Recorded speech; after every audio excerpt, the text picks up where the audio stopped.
American College of OBGYN does not support planned home birth. But some of us do. Right.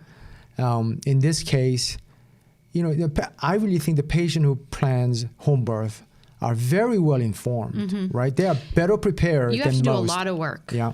To get that plan in motion. You have to find the right provider. You have to find the right backup plan. Really understand your options. So yeah, they're typically very prepared, have done a lot of work, a lot of education.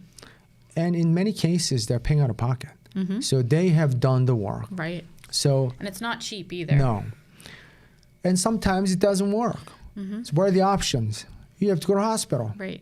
So this patient presented to local hospital, was treated like shit. As if, here's an OBGYN telling the patient, how dare you try to do this at home? You need a C-section right now. Wow. Instead of, okay, tell me what happened. Let's see what's going on with you and the baby. Let's see what options are. And then let's see, we'll talk. Instead, just brutal treatment. Yeah. The patient did end up with a C-section, but it left. This is where, one of our friends, Melissa, talks about obstetric violence. Right. Right?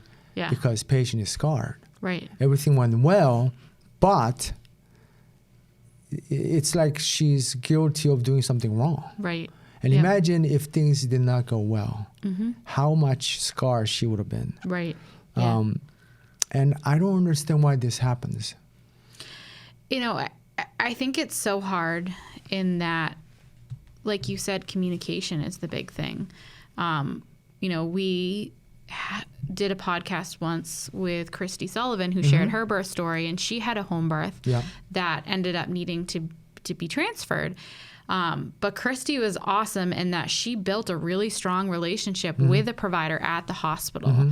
So that provider understood the precautions that she had taken to make sure this was a safe experience. That provider understood that her outlook wasn't home birth at all costs. So when that transition was made to the hospital, that relationship was there, and she had a really positive experience with that midwife. And not to say that should excuse, a provider not treating someone well if that relationship isn't there. But sometimes I see there's this real misunderstanding between providers and patients. Sometimes providers that aren't familiar with doulas or have had bad experiences with doulas come in and see the doula there and are on edge, and then it kind of snowballs into this, more aggressive interaction. So, again, it's not to excuse, but I think it's really important to build those relationships ahead of time. Make sure that your provider understands you and you understand your provider. And if that doesn't work and that's not happening, you got to find someone new. So I mentioned two things. One, most doctors practice based on their insecurities.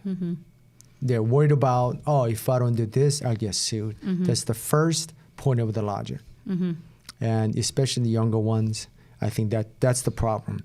And in order to fix that, it's not really fixing the malpractice system in this country. People have to be taught better, starting from medical school, during residency. Second thing is, what you're talking about, continuity of care from home birth to hospital, the transition, that system exists all over Europe. Right. That's where some of the countries, right? A lot of births take place at home. Yep. And the reason is, one, overall quality of midwives are much higher than in this country. Probably because they have educational system in place.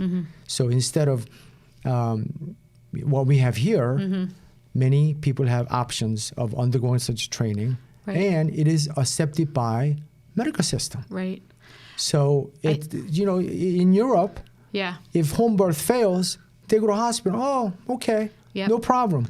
I think it's just accepted by their society in general so much better. I mean, I've expressed to some friends and families that I would love to have a home birth. And I would say anyone that's not my friend that's a colleague in this birth world, their reaction is like, are you insane? Why would you do that? list all the things that could possibly go wrong. I don't support that. So it's just so foreign to so many people in this country to even consider that as an option. So I could see why like the training isn't there and that system isn't in place, because there's not the demand for it, because to so many people it's so out there. And recently there was a new movie that came out about a home birth where unfortunately there was the loss of the baby, and that's kind of fueling the fire now too of like, why would anyone... Did it take place in Boston? I don't know. I haven't actually watched it. Was it on Netflix or something? It might have been. Hulu? I think it was called like Pieces of a Woman. I think that was the name. It was in Boston. Yeah. It was in Boston. Yeah. They didn't have a really good medical support.